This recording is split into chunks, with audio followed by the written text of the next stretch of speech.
हाँ तो बच्चों, हम लोग थर्मोडायनेमिक्स पढ़ रहे हैं और थर्मोडायनेमिक्स में हमने सीख लिया था प्रोसेसेस क्या होते हैं थर्मोडायनेमिक्स के, और zeroth law of thermodynamics and first law of thermodynamics. ये सब चीजें हमने कंप्लीटली डिस्कस कर ली हैं। आज मैं एक क्वेश्चन तुम्हें सॉल्व कराने वाला हूं जो कि इन सभी टॉपिक पे बेस्ड होगा। तो ये क्वेश्चन बेसिकली नीट में पूछा गया था 2015 में। 2015 का नीट का क्वेश्चन है, ये प्रीवियस ईयर है। आप लोग सोचना कि किस तरीके से इसको सॉल्व किया जाए। मैं क्वेश्चन आपके स्क्रीन पे लिखा हुआ है, एक बार आप खुद से भी ट्राई कर सकते हैं स्क्रीन पॉज करके। नहीं होता है तो फिर उसका सॉल्यूशन देख ले। एक बार मैं साइड हो जाता हूं। फर्स्ट ऑफ ऑल आप एकदम से क्वेश्चन देख सकते हैं कि ये क्वेश्चन क्या है, स्क्रीन पॉज करें और उसके बाद इसे खुद से सॉल्व करने की कोशिश करें। अगर आपका आंसर आता है तो आप ऑप्शन टिक कर दें, कमेंट बॉक्स में ऑप्शन लिख दें। नहीं आता है तो फिर मैं आपको बता ही रहा हूं। तो चलिए बच्चों, मैं स्टार्ट करता हूं इसको सॉल्व करना। क्या क्वेश्चन है? क्वेश्चन है an ideal gas is compressed. एक आइडियल गैस इसको कंप्रेस किया गया to half of its initial volume.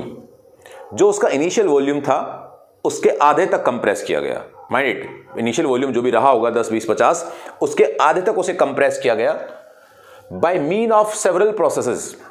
उसको तो कंप्रेस किया गया तो सभी प्रोसेस लगाए गए, चाहे वो आइसोथर्मल हो, चाहे वो आइडियाबैटिक हो, चाहे वो आइसोबारिक हो, चाहे वो आइसोकोरिक हो, सभी प्रोसेस के अंडर ये काम किया गया। Which of the process result in the maximum work done on that gas. यानी कि कौन से प्रोसेस में गैस पर मैक्सिमम वर्क होगा, यानी कि जो प्रोसेस उसमें किए गए उसमें कौन सा प्रोसेस ऐसा था जिसमें ज्यादा वर्क हुआ। Work done of the gases हमने पढ़ा हुआ है, work done of the process हमने पढ़ा हुआ है। तो उस केस में ऑप्शन पूछता है कि आइसोथर्मल में ज्यादा वर्क हुआ, कि आइडियाबैटिक में ज्यादा वर्क हुआ, कि आइसोबारिक में ज्यादा वर्क हुआ, कि आइसोकोरिक में ज्यादा वर्क हुआ। यानी कि किस प्रोसेस में ज्यादा वर्क हुआ। कैसे? देखो मैं इसका एक डायग्राम बनाता हूं, जरा सुनना तुम लोग।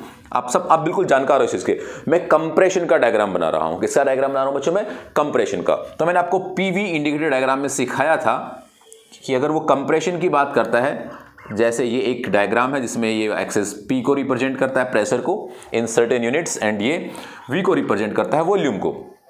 अब इसका इनिशियल वॉल्यूम मान लेते हैं हम लोग, इतना है, ये इसका इनिशियल वॉल्यूम है। अब इसके बाद बच्चों क्या हुआ, इनिशियल वॉल्यूम से कंप्रेस होना स्टार्ट हुई गैस।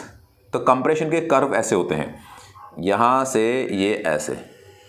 अगर मैं तुम्हें कह दूं कि ये दो कर्व यहां पर ऐसे बने हुए हैं, ये आधे वॉल्यूम तक की बात करना बच्चों, कि उसने क्या कहा है कि अगर वॉल्यूम उसका v है इनिशियल, तो v/2 तक की ही बात करता है। यानी कि यहां तक ही उसको कंप्रेस करना है, इससे ज्यादा नहीं करना है। तो हमें कंप्लीट जो कर्व बनानी है वो कहां तक बनानी है? केवल इस पॉइंट तक बनानी है। यानी कि यहां से स्टार्ट हुआ कंप्रेस होना और वो कंप्रेस होकर यहां तक पहुंचा ऐसे।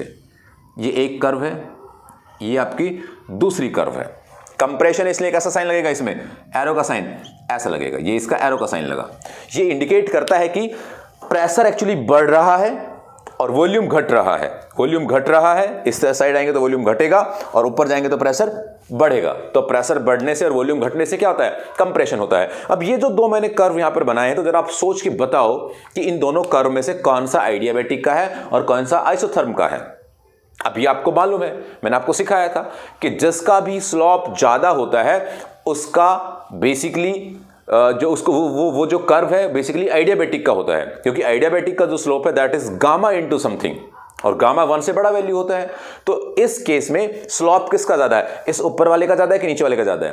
तो चेक करो, एक पॉइंट को फिक्स कर लो। इसे जैसे इस पॉइंट को फिक्स कर लिया, इस पॉइंट को फिक्स करने के बाद चेक करो, एक तो यहां पर पॉइंट है और इसी को फिक्स करके यहां पर है एक, तो किसका स्लोप ज्यादा है? ऊपर वाले का स्लोप ज्यादा है। तो ये आपका कौन सा हुआ? That is adiabatic process. ये आपका आइडियाबैटिक प्रोसेस का कर्व है। एक ये है हमारे पास, ये किसका कर्व है? तो बच्चों ये आपका आइसोथर्मल का है,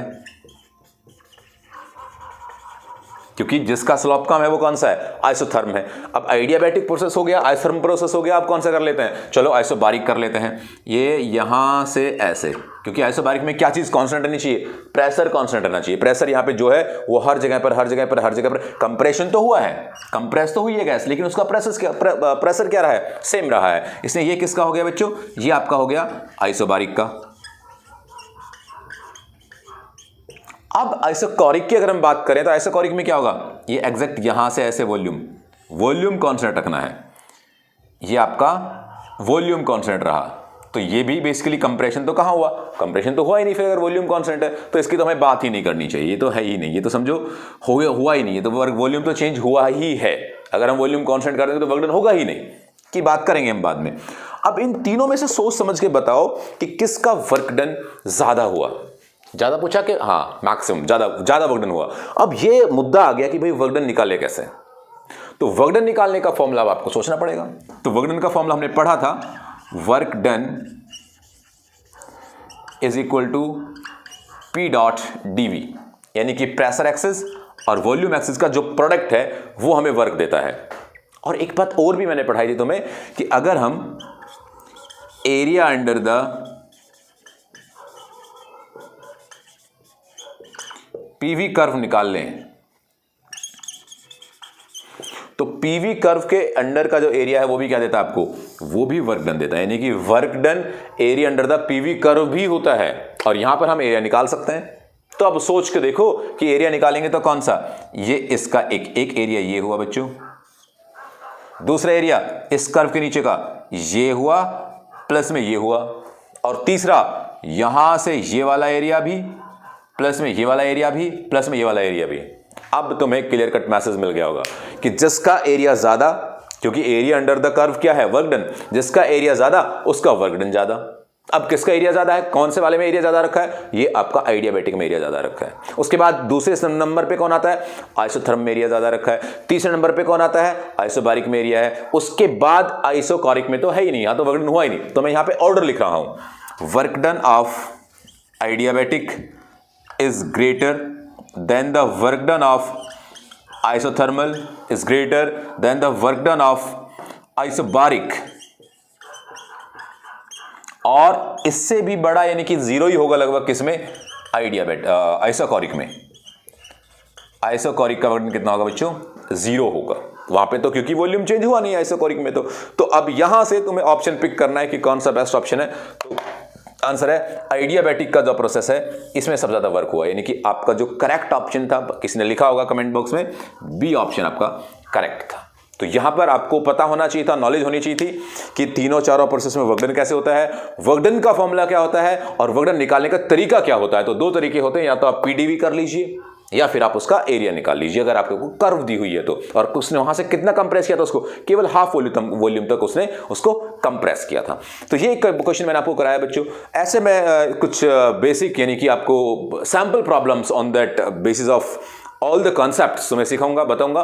तो तुम लोग बड़े ध्यान से चीज़ों को लिख लिया करो, समझ लिया करो, और कॉन्सेप्ट्स को दिमाग में रखो और उन पे बेसिस अपना नोट्स बनाते रहो, उनको लिखते रहो, फॉर्मूला वगैरह तुम बड़े ध्यान से करते रहो और उससे क्वेश्चन प्रैक्टिस करते रहो। तो आपसे अब नेक्स्ट वीडियो में होगी मुलाकात, तब तक के लिए जय हिंद।